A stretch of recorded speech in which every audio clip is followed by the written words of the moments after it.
Good morning, everyone. Outstanding, which would, in theory, be answered on the conference call. But the stock, going into earnings, the bar was very low, 8-week losing streak as we entered the week here. Tim, what do you make of the quarter so far? I thought it was a fantastic quarter. Now, the way the stocks trade in the aftermarket is a very small snapshot of time. It's going to be volatile. Still a quick legal disclaimer. Please consult your personal financial advisor before you make any decisions regarding your personal financial situation. I am not a financial advisor, and I do not recommend that you buy or sell any securities or investments. This video is for information and educational purposes only. Time is 9:20 on the board. The two parts that made this a great number, both the China and I'm not a component financial and just, advisor. I think the anecdotal Google stuff is stuff that we've learned in the last couple of weeks during this period where Apple's had this 8 straight down weeks. So we know memory is fine. We know memory is fine for the March quarter. We don't know it's fine for the second half of the year, even though we assume that Apple has the ability and the pricing power, even with someone like Samsung, who's about 70% of their memory, to actually be able to push suppliers around a little bit in an uncertain memory environment. I think it's services, and I think it's memory that are the two things that are holding the stock back from what otherwise I think the stock should be a lot higher, and I think it traded going into the numbers on weakness in services, concerns there. I think these numbers were good. Yeah, year over year, the China number, well, Kovac just said it was 38%. Last Q1 fiscal 2025 was a disaster in China. It was down like 11%. So you're coming off like on a comparison basis, like a really low compare, right? So that's great. So China's come back a little bit. You know, the story for Apple, and maybe this is one of the reasons why Tim just mentioned, like we know the things that were like pretty good there. It really comes down to what's going to happen in this June quarter as far as the release of Apple Intelligence and the upgraded Siri. And you could say they're all set up. Look at the installed base that they have. People have upgraded these phones to the latest phones. I mean, that being said, they're going to actually have a lot of this Siri AI on the device. I mean, that is really their plan, right? It's about security and that sort of thing. So again, it'll be really interesting because like for the last 2 years, the excitement has been an upgrade cycle with Apple Intelligence. Well, they've already gotten, it seems like, the upgrade cycle here, which maybe puts them in a great position. And I don't think there's any reason to sell it. I am surprised the stock's only up 1%. I mean, look at the headlines. It is an amazing quarter. Yeah. What's your take? So I think it was a point that you brought on the 4 o'clock show about closing bell overtime, right? About Tim Cook's lack of comment on the question about memory and him wanting to answer it later in the conference call, which sort of leads one to believe maybe it's a bit of an issue. Maybe. I mean, if it is for them, it has to be for everybody else, to Tim's point about who's got, negotiating power. But to the upgrade cycle, I think there's still a lot of room to go in the upgrade cycle, even though it was much better than I thought it would be and much better than I think the street thought it would be. So, I mean, there's a lot to like here. When you have a big revenue beat, usually good things happen. But in so many of these, you have to listen to the call. There's so much nuance there that can change things on a dime. Yes, absolutely. And interesting to see the lack of reaction in Apple, maybe given the huge reaction that we're seeing across the board, Lori. I mean, look at the swings in Meta and Microsoft, and then in the after-hour session on SanDisk. And granted, this is not a blow out the numbers, blow off the doors kind of quarter for Apple, but still, it's a very muted reaction compared to what we've seen in earnings season so far. What I think is really interesting about some of these big moves we've seen in some stocks, not all of them, this is what we used to get in small cap, and people would say they had pity on us because of the wild swings. We aren't used to this in large cap. It's been a relatively recent phenomenon that we get these kind of big swings. Look, it's been a very kind of squishy, soft start to reporting season. I feel like we're finally getting to the real part of reporting season with these big mega cap names. The whole debate on the street has been whether you quit them, and it's ultimately going to be earnings that come through. Maybe at this point what we're seeing is rotation within them. You have to pick and choose. But I kind of agree with Karen. You got to get to the call and see what they say. Yeah, an AI strategy roadmap, that's what a lot of people want to hear, whether it is Apple Intelligence, the revamp of Siri, which is supposed to be in the next couple of months or so. Listen, this is the perfect AI story now. Okay, a couple years ago, we are opening below yesterday's so these 4 p.m. close. Hundreds of billions of dollars, like gold all is the major opening at hyperscalers, 468 to models, that sort of thing. So they're never going to have that sort of business. But what they do have is an installed base of 2 billion users, and they're largely consumers, right? And if you think about how OpenAI and how the hyperscalers are going to monetize these businesses, it's going to be with the enterprise, right? So this might be, other than OpenAI, one of the first huge success stories as it relates to the consumer. But we got to see what they roll out. We can all agree that whatever deals they do with OpenAI or Google Gemini, they're going to be great deals. They're working on the back of this infrastructure spend. But again, you guys tell me, is it a cheap stock? Good morning, what sort everybody. of earnings appreciation are they going to get? What sort of margin appreciation are they going to get? The agentic layer of AI will be one on this device, and they're going to be the first ones to capture it from a consumer.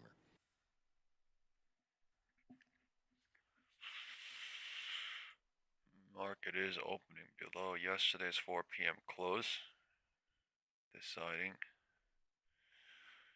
which way to show.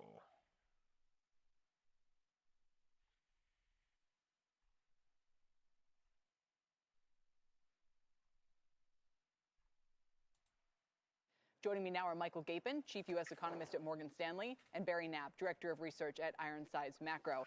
It's great to have you both here. And Barry, I'll start with you.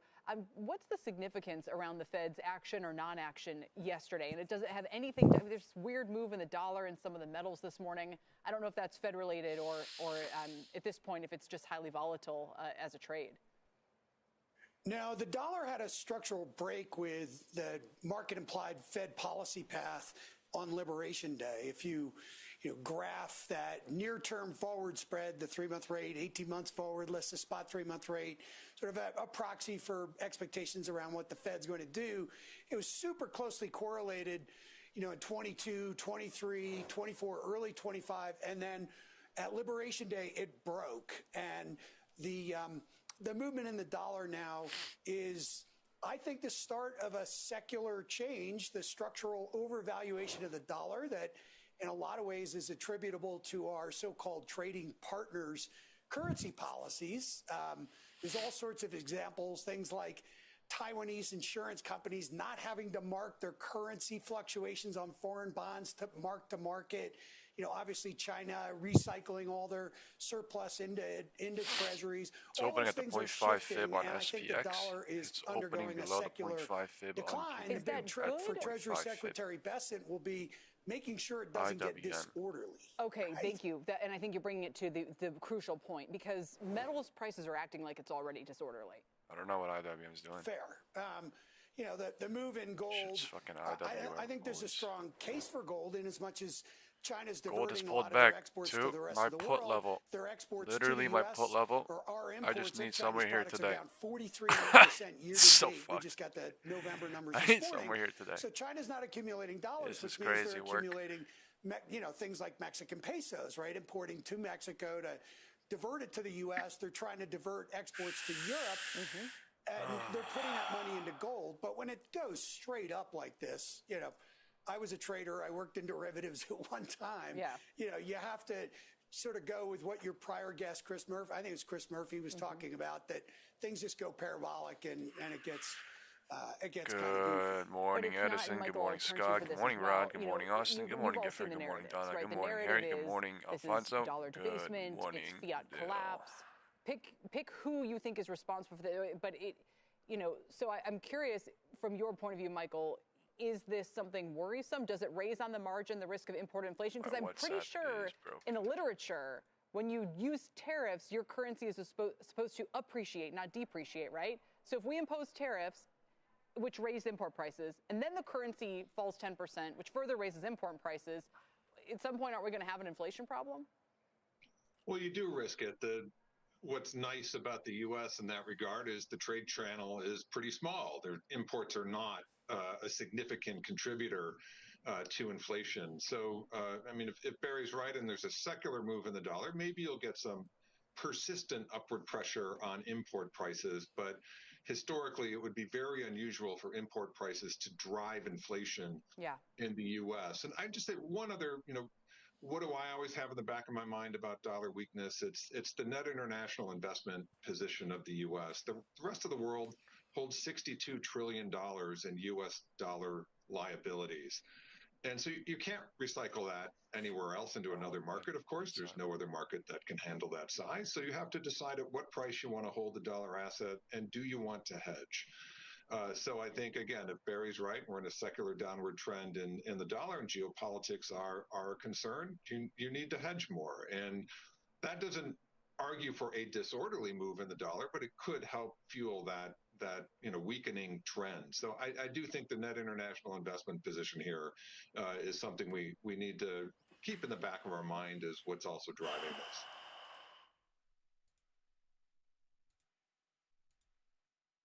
My WhatsApp is giving me problems. 1 second.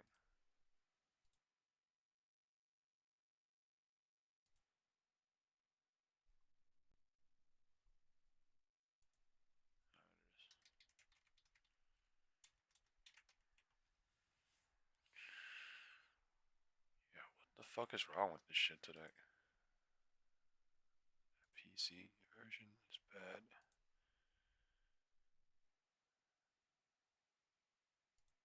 Pretty sure Mario Gabelli has never been mistaken for a meme stock investor. Over the past year, GLDIX, his Gabelli Gold Fund, has shown pretty stellar returns of 194%. Mario is here on the fundamentals behind the frantic run that indicated to him that the rally can continue. Mario, great to see you. Great to see you, and I see you wore your gold to talk about the gold okay, fund. It's fake, I know.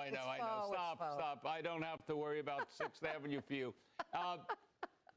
Look, Caesar Bryan and I met 30-odd years ago. Caesar was a barrister. In London, he sold his role and his rig and became an analyst covering the mining industry. He joined us somewhere around 1989. And we've had some volatility in gold since then. The recent dynamics are started off because if you're getting American dollars and your name is China, you don't want to buy and hold currency, so you want to store a value. Gold is put, and Poland and others are doing this. Well, you don't want to buy and hold the dollar, right? The dollar. No, you want to hold the gold bullion in your vaults, and you have it bought. So those are the things that started the process. And now, obviously, it's become a product of choice. So we just had 2 analysts go to Australia and go to Western Australia to visit. They went into the mines, 7 of them. So we're digging. Secondly, our fund is unleveraged, but the leverage is that when the price of gold goes up, what happens is the leverage is in the miners because they generate significant cash flow because costs don't rise as high as the revenues per ounce. That's it. Not complicated. But you also believe, I would imagine, that because central banks are pouring into the gold trade, that could keep this rally going? I mean, yesterday, gold saw its biggest advance in 6 years? Well, it happens. Independent of that, at some point, China will say, let me wait 2 weeks let the steam out. So you get triple X's, you get triple ETFs, you get the holders of the bullion. When you're looking at how to make money in gold, and why do you want to hold it? Okay, you and I could have gone to Costco and bought coins for $2,250.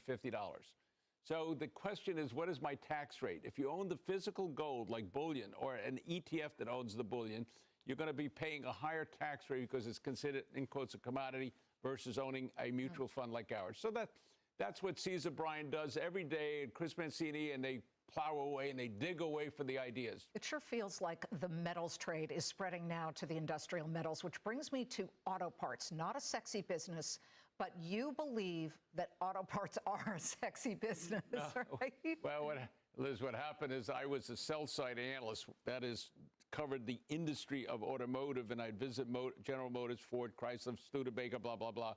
And I said, how many cars are on the road? So the razor is the car and the razor blades are the parts. So what we did and we do, we're having our 50th year of a conference in Las Vegas when the industry meets for motor equipment manufacturing, blah, blah, blah. And so when you have snow like this and you had 40,000 miles on your tires, you said I can get another 5,000. Now you're saying maybe I got to change them. So the parts for 300 million cars in the United States are in demand, and you want to own stocks and speculate on some. And you love Advance Auto Parts. It's down about 15% over the past 6 months, kind of flat year over year. Is this more of an aging vehicle fleet catalyst, do you think? No, what happens is the following. You had O'Reilly, you had AutoZone, you have Genuine Parts, which is NAPA, N-A-P-A, yeah. And you have Advance, and they did some dynamics that were not, let's say, fulfilling. I have my car. It's down. I bring it to my mechanic. He's got to get a part that day because I'm not going to wait. They did not do as well. The new CEO, Shane O'Kelly, is basically helping out, getting parts there to fulfill. Joining me now are Michael Gates.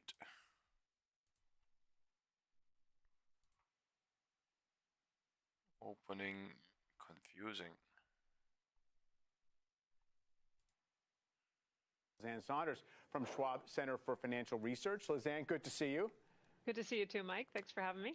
That certainly seems the game. I mean, today, as I was saying earlier, kind of impressive that before the market the kind rally of rotates yesterday. away from some of the damage in Microsoft and elsewhere. If you were concerned about overconcentration in the market, I guess you've done some work on that front with some of the broadening so far this There's month. How are you looks seeing like things? right now, trying. Yeah, it's not only broadening into the obvious areas of equal weight relative From to cap weight, 940 small into caps, 945 international equities trying. relative to Alcohol domestic range. equities. But even within these relatively bears are small trying, cohorts barely in any terms cycle of number of confirmation. stocks like the Magnificent Seven, Just I mean, at the today's a roof perfect example of that, where you have a of 20 the morning percentage point cycle. spread in the, up 10% by Meta, down 10% by Microsoft. So I think there's a sort of a more discerning palette on the part of both investors and traders, and you're seeing that show up on a day-to-day and a week-to-week basis. And I think, for the most part, that's a healthy backdrop for the market. You know, I was looking at some fairly interesting research on how broad you'd actually want to see the market. Ned Davis research said, 60+% of S&P 500 stocks were outperforming the index in the first part of this year. And if you look historically, if that were to continue for the full year, you could basically bet on the S&P being down. And essentially, it's kind of a very defensive posture. So I guess I wonder how you're expecting this year to track in general relative to where we are, in the economic cycle and all the rest. Well, you could have a year where the S&P is down, like that NDR data shows, but that's also a backdrop that typically small caps outperform. So I think there's other opportunities within the market were that to happen. I think the most likely scenario for an index like the S&P is continued rotation within the index, where you have more dispersion across the board, lower correlations, even within cohorts like the Mag 7 or within the sort of typical leadership high momentum sectors like tech and communication services, which again today are on the complete opposite ends of the spectrum. Comp services on top, tech on bottom. And I think that rotation is likely to persist, but we could be in a 2021 kind of situation where you'd continue to see some pullbacks and some rationalization from a valuation perspective up the cap spectrum into the mega cap areas, but better performance under the surface of the cap weighted indexes. So you get a little bit of that valuation reprieve, but it doesn't happen like in 2000 where when that happens, the bottom falls out across the board. I think it's more of a rotational correction than anything more significant than that.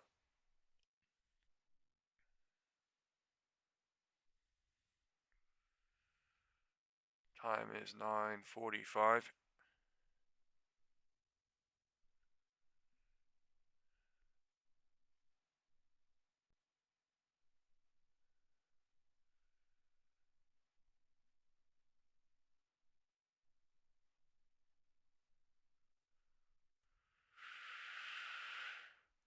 Here we go, market fucking wildin'. 940 rejection to 945. 945 is at VWAP, deciding whether to test the floor.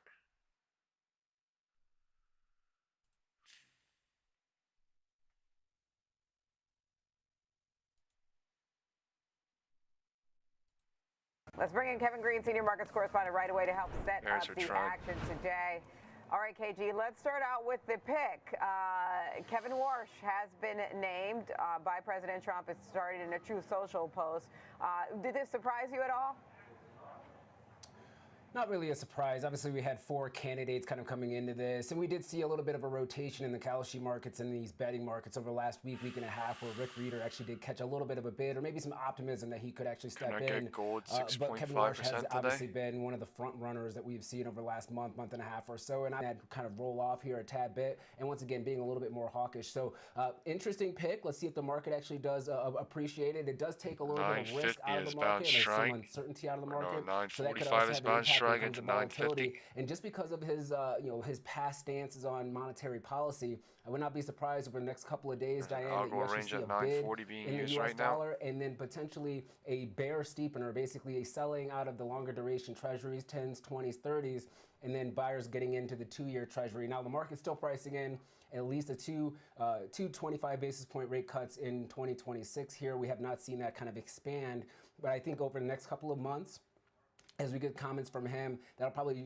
shore up the direction as to how he's going to actually lead the Fed. If he's going to get confirmed by the Senate, that's also another big speed bump that we could actually see, where the Senate might actually hold off on actually affirming or confirming Kevin Warsh until these investigations into Chairman Powell are ended. And that's what Senator Thomas Tillis is kind of saying at this point in time. So not a surprise here, seeing a little bit of volatility, but once again, dollar is actually kind of shoring up right now. You're not seeing that fall too aggressively here. And then yield markets, for the most part, are actually staying pretty steady for this morning. Okay, let's get into one of the earnings that you're across. Apple released its quarterly numbers after the bell. Shares were initially moving higher after the earnings drop, but take us through some of your takeaways here.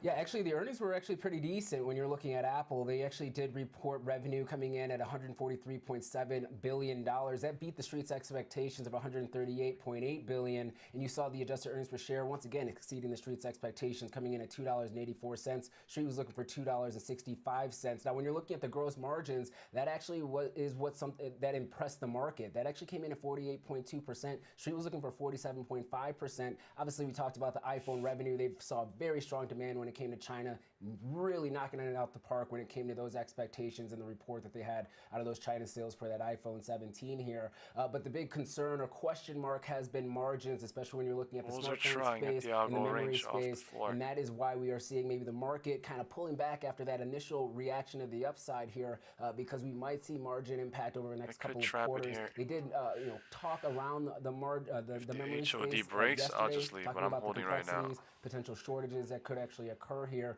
They did not give us a definitive statement as to how that's going to meaningfully impact the company over the next couple of quarters. They just basically stated that the memory market right now is very fluid, and once again, they believe that they're going to be able to hold up margins, but I think the market's kind of questioning that. Okay, let's speaking of memory, let's get into SanDisk really quickly with its quarterly results. Coming in what's your bullish. take on this one? Rallying big right now in the pre-market, up more than 23%. Yeah, smashed the street's expectations here. Revenue came in at $3.3 billion. Street was looking for $2.67 billion. And the adjusted earnings per share came in at $6.20. Street was looking for $3.54. The guidance moving forward is really what took this over the top. They are guiding EPS for Q3 at around $13. That's the midpoint range. Street was looking for $3.63. So they do have pricing power. They are still seeing demand very strong and ramping up here. And they do believe that that's going to be the long-term trajectory for this company. So the shares are up around 23%. Tested on QQQ and SPY. Around, if you get to that 675-ish area, that could also create a short squeeze in this market, as the options positioning kind of signals that might be one of the additional catalysts for the reaction and the aggressive bid overnight. Okay, and let's get into the move in the metals. I think you were expecting this, especially when it comes to silver. Take us through what you're paying attention to here, and talk us through the trigger. Yeah, it's just a low liquidity market. You're looking at silver liquidity pretty much collapsing from this time last year. A lot of speculative trades taking place into that market, and you're starting to see a lot more intraday reactions, aggressive a lot of speculative trades taking place in that market. The silver market or the gold market. Obviously, some of this is going to be gold had a 3% pullback yesterday at 4%, and now it's at 6%. I'm not saying that this is the top. It does look a little bit top heavy at this point in time when you're kind of looking at the price action and the volume. IWM is trying to go bullish off of yesterday's close, trying to go gap fill. Today, but these intraday moves would not be surprised if it goes green as well here. SPX so once that starts is above to unwind, the 0.5 I think that fib. also creates a little bit more pressure on the equity market, because once again, it's been more of a risk on QQQ is also asset over the last couple of months here, rather than safe haven assets because of geopolitical risk. Showing the wind direction north, but okay, and then let's get your levels on the see S&P some sort of a 500 floor break. Yeah, to the upside, 7,000. I have two levels of support to the downside. The first one's 6,900. The second one's 6,800. 6,800 puts are catching a lot of traction here today. 6,900 is going to be your first area of support if we do see a breakdown. All right, thank you, KG. That is Kevin Green, our senior markets correspondent, with the levels to watch out for today.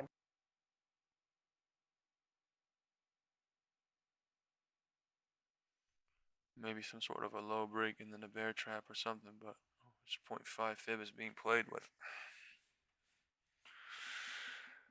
0.5. 8.5 fib is Joining me now to continue our discussion of the energy sector amid the AI build-out. We want to welcome in our next guest. That's Neil Chatterjee, Chief of Governmental Affairs at Palmetto. Neil, thank you so much for joining us today. Building. Cycle AI is data trying. centers are often described as a new class of electricity demand. And when you think about the build-out, the big question is, Bears are who testing the pays floor for now the power from the plants roof. and the transmission line? So who is that? Is it the companies? Is Time it the is consumer? Is it some 9:55. combination?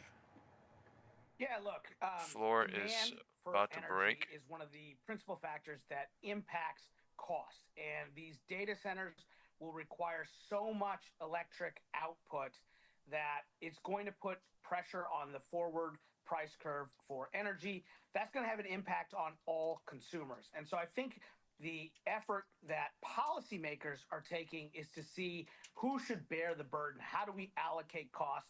And the general consensus is that the hyperscalers, the tech companies, the data centers that are going to be the ones utilizing all of this energy consumption ought to bear the cost.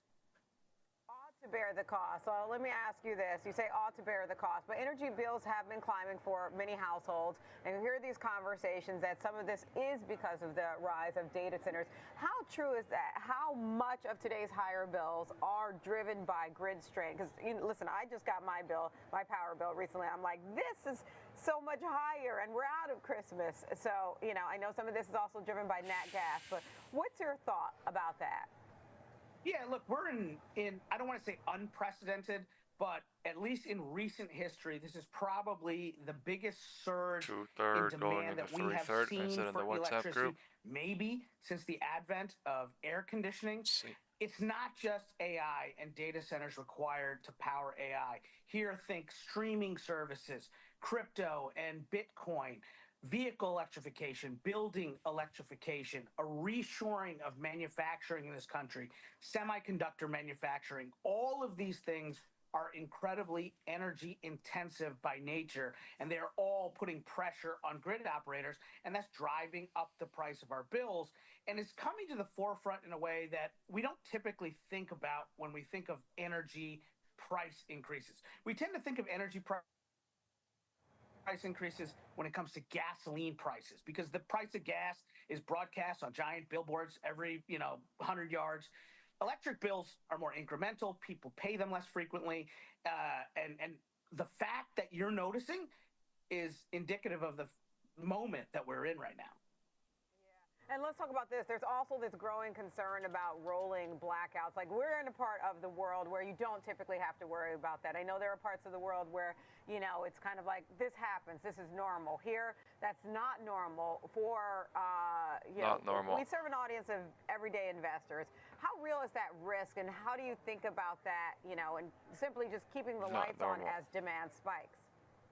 SPX 1 minute gap. Yeah, prior to coming to Palmetto, I served as chairman of the United States Federal Energy Regulatory Commission. That's the government agency that's responsible for oversight of the reliability of the grid, for making sure that when Americans hit the switch, that the lights come on. I'm in 16965, but kept me still awake at night, making sure that the reliability of the grid was there. So this challenge that is coming from this surge in demand from electricity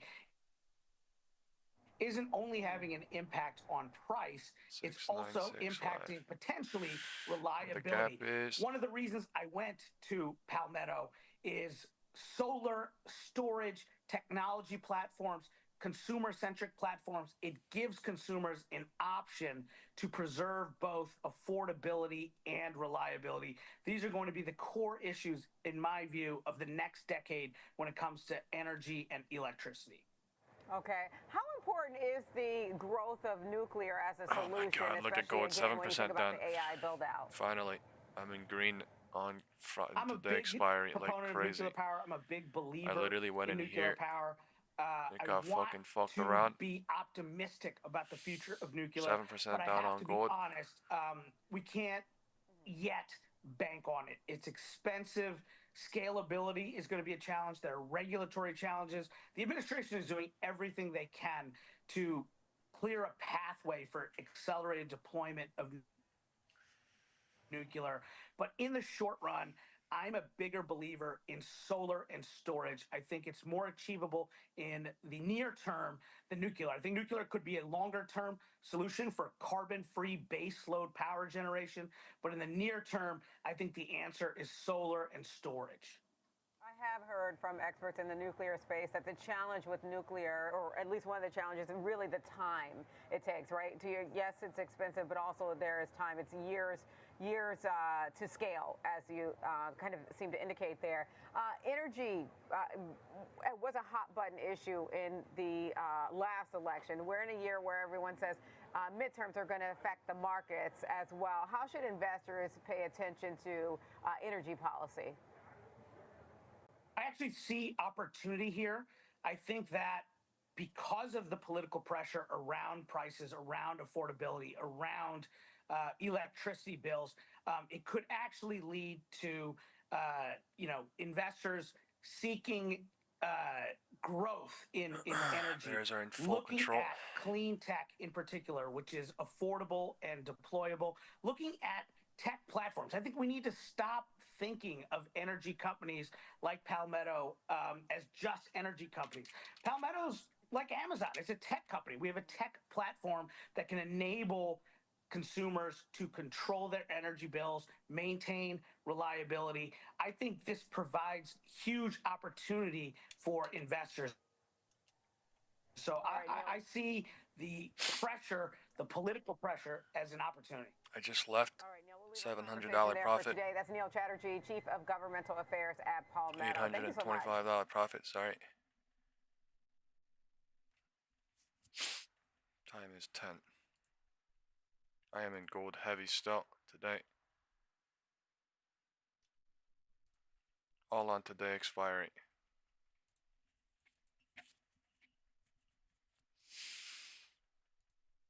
NVIDIA. IWM. SPX. Gap filled. Went lower into 10 a.m. Right. I went in at 6965, put at 944. Right. Posted in the WhatsApp group. Only 3 people saw it. And then about 9:55, 10 people saw it. And now time is 10. Or about 2 minutes ago, 10 people saw it. And time is 10. Wind direction is south trying. Right, some sort of advanced level bull trap is going on. They want to go lower. They want to show lower. And then they might bear trap the fuck out of people when they're showing lower, which is right now already. I have no idea if it's going to bounce right here, right now at 10. QQQ is showing us that in the 1 minute, it is bouncing at 10 a.m., right? But if you look at this on the 5 minute, right, it does not show up as 10 a.m. Why?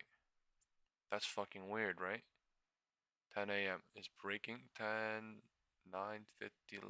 It's weird as shit. Look at this. 9:50. Okay, I thought it said 9:50 and 10. I thought it said 9:50 and 10. It's showing 9:55. Yeah, look at the 5 minute and the 1 minute at the same time. If you want to learn how to decipher the 1 minute candle into the 5 minute candle and learn how to read this 1 minute candle into the 5 minute candle with everything going on, set up, algo range, everything, then the best way I can tell you and the best way to practice this shit is to actually do it by having the 1 minute chart open on the right, SPY, and looking at SPX on the left with the 5 minute. And I understand they're the same shit, but it really helps you understand, and it really helps you with practice how to really look at the chart and see things. All right, there's some sort of bounce happening at 10 a.m. right, 3:30. I left at 9:59 right here, literally at the low, 9:59, 10 a.m. right. I said 3:30 is here. I said at 9:53 bearish. 9:53 a.m. in the WhatsApp group, 2/3 going into 3/3, and at 9:53 I said 3/3 is here soon. Where's 9:53? 9:53 is right here, right before we even broke the algo range. When we literally got to the algo range, and at 9:59 I said I'm out. Fuck this shit. Because why? This is the 1/3, 2/3, 3/3 of the morning cycle, and they are playing around here. That does not mean they're going to bounce here. That just means they're playing in the 33rd. The bears are in control. They could show lower than 10 until the 10 breaks. That's the floor, right? The wind direction is what? North or neutral until the 10 low breaks, or the wind direction is, right, south or neutral. The wind direction is literally showing HOD and LOD, so it's playing in between, but it's being officially south. So the bears are in control here with the MACD and volume going bearish. It's up to the bears to continue the MACD and the volume or not. This thing cannot. We are right at the floor. Time is 10.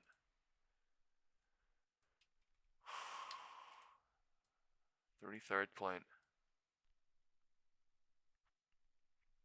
I don't know if this shit's bearish now. Alright, this is the piglet's playing right now. Morning cycle happens super fast too. So who the fuck are they gonna cook? Let's see. I have no fucking clue. All I know is they cycled at 9:30 to 9:40 bullish. All I know is they cycled from 9:40 into 10.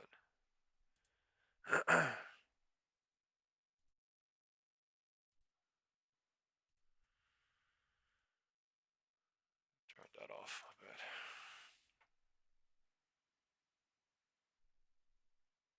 Yeah, John, I don't know who you are, but you're not. You need to not do polls that are from ages ago.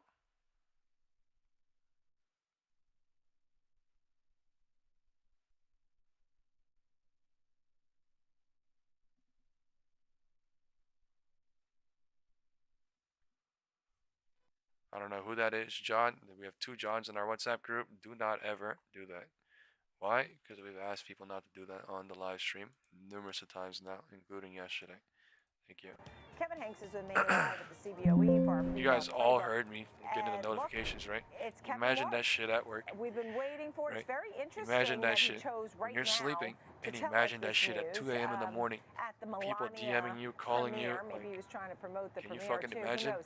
But that's it. It's That's the life that I'm in right now. Good morning, Nicole. But I'm in deep sleep, barely getting sleep, 5, 6 hours, 7 hours at night.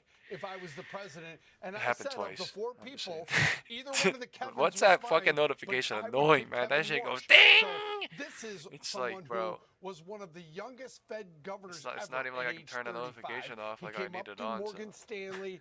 So, I mean, this 10 is a.m. someone who algo arranging. he is Okay. a fresh, 10 a.m. new algo voice arranging. and ideas when it comes to They the are Fed. So creating I think it's a liquidity at great the pick floor. of the 4 Decide what to choices. do. The wind Remember, and here's direction the other is thing that's kinda officially subtle. south, but it's 2 of mixed the because other it's trying to people, bounce off the Christopher floor Waller of 10. and Kevin Hassett, were already Right. It's like involved 60-40. in the Fed or the Trump administration. Kevin Warsh wasn't. This brings him into the Trump administration in terms of being the Fed chair, and it's another brilliant mind, I think, in charge, who's frankly has I think, in my views personal on opinion, where with the this Fed spike funds up rate right should now, be. It's gonna be 60-40 very bearish how with no this plays cycle out over time. confirmation. But he If there is a is cycle confirmation and we incredibly break the algo range of qualified 10 for the a.m., job, Nicole. technically, it would be there's 60-40 no bullish. doubt, but what he, They're what breaking I'm the algo hearing range is what right he now with represents, and no that is cycle independence of confirmation. the This Fed. would be is That 10. he's not the kind of guy Push that to will be 10, perceived as 10 someone who's in the rejected to pocket 10, of Trump, 10 is bouncing to and 10.05. That is he one may not single even cycle. lower That is rates not so a fast. So people are saying, look, in the multiple. long term, he's probably It a could great be. choice, but in the I don't short know, term, but for I those mean, folks who want cycle rate cuts, confirmation would be you 10, may not 10.05, necessarily get those. 10.05, He is a 10.10. well-respected person Takes in some the financial time, community. right? Instead of showing it As in you one noted, he single was a 5-minute Fed governor. candle, He worked up, at down, Stanley up, Funkin down, because that's what it's doing. He also, is known and But respected. morning cycles are And super so, fast, so all bears we'll are see fucking what trapped happens anyway from since here 10. on They don't out. give a shit. But right now, Zero what you see is TT. the 10-year bond yield at Wow. 426. 9:59 was literally 10 a.m. We're low, right? definitely seeing 10 a.m. low is markets not 10 react, and a.m., it's very 10:02, interesting how the 10:01. stock It's market was down big 9:59. time today, maybe Showing because people said, 10 a.m. maybe is we're not getting getting as trapped many into cuts with 10:05. 5 minutes. Well, here's Cycle what I is think. now I think this testing morning's sell-off has a lot roof. to do with gold and Things silver. are dangerous because right? there's You've a got 1 minute big gap. moves going on That in filled. gold and There's silver, and, there's you know, intraday it's gap not now. often if you So they watch went or lower pay on attention purpose to too. the relative Do some strength sort of indicator cycle now. that is measurable. Gold hit over Now went lower on 90 purpose to on go the relative higher and going strength higher on indicator. So purpose it to was- what? And silver was I don't know if this is going to extremely break the roof. I don't know if it's going to overbought. hover So the here. fact I just want to watch a little right bit. now, live on the air, I've got gold down 5%. I've got silver down 13.7%. So these are big moves, but these are also two instruments in metals that have moved incredibly to hyperbolic levels. Did he just say silver down 13.5%? A little volatility is in these markets. Fuck, are you but kidding I think me? The market is getting shaken Is that a real? bit by that. Bitcoin is lower. What a lot of the markets really? are lower. So we'll see how it plays out. Apple is down small pre-market. Visa is down small pre-market, but you got SanDisk and Western Digital higher pre-market. I don't even I don't even watch gold. The energy stocks that came out relatively flat. Not big moves there either way, but Shit's we're so looking dumb. at least a 0.5% down to Shit's start so dumb. the day. Silver. I always preempt everything I say with this is all pre-market. We don't know where the markets will go midday. Remember, yesterday, 10.05 bounced to 10.10, broke out of the algo range. Down 2%. So just shit looks super bullish. It's at the roof, but what it's doing is burning bears. It's giving bulls hope, and it's just. I mean, it's like 50-50 at best. You guys get what I'm saying here? This is why I'm saying it's 60-40, 60-40 until because it's doing zero DT shit, yes, but it's just in the bigger picture what it's building. And look, it went the total opposite way. Just a quick thought on the PPI here. I saw it. You get what I'm saying? It's just different. PPI data. There are short-term things happening, there are medium-term things happening, and there are long-term things happening, and they're all fucking converging the closer we get to 4 today. That's what I'm trying to say. But it's already doing it crazy that morning. They went lower on purpose into 10, and then popped it up into the roof, but not going above the roof. What is it trapping? The bears and bulls at the top and at the bottom for now. 9.40 and 10. Headline PPI up 0.5%. Headline year-over-year PPI 3%. Ex-food and energy up 0.4%. Ex-food and energy year-over-year. I got to leave at 10 though, but like the majority probably is in from 10 to 10.05. So it may show some sort of bullish or it may spike even above the roof for a little bit. But it is a 1.7% jump I'm happy. Margins. Why? Because my deduction was that they were going to show lower a little bit no matter what from 9.45. So 9.45 went a little bit lower into 10, broke the floor, and then doing some sort of shit. So final demand services number, and that skewed the number. Now, this is the December number, Nicole. So it is old and stale, and we're trying to catch up. The next CPI data point that we're going to get is February 11th. Relaxing nature says, is QQQ turning bullish, right? You're probably not the only person thinking that. So let's do our first poll today. I'm going to run to the bathroom. Right? Is the market bullish or bearish? Or it's deciding. Right? It's all do a poll. This number that we got from PPI mostly in your opinion right now, bullish, bearish, or deciding. Friday. Did I say Thursday? Jobless claims Thursday. It goes Tuesday, Wednesday, Thursday, Friday. We'll get the labor market data each day. Sorry. Yeah, no, very important points you're making there. We're going to watch for all of that. All the job stuff for next week. The CPI on the 11th. You flagged that for us, Kevin Hanks. Always the best. We appreciate you there at the CBOE. Kevin Hanks, thank you. What the fuck is wrong with this shit? WhatsApp can't be streamed, I guess.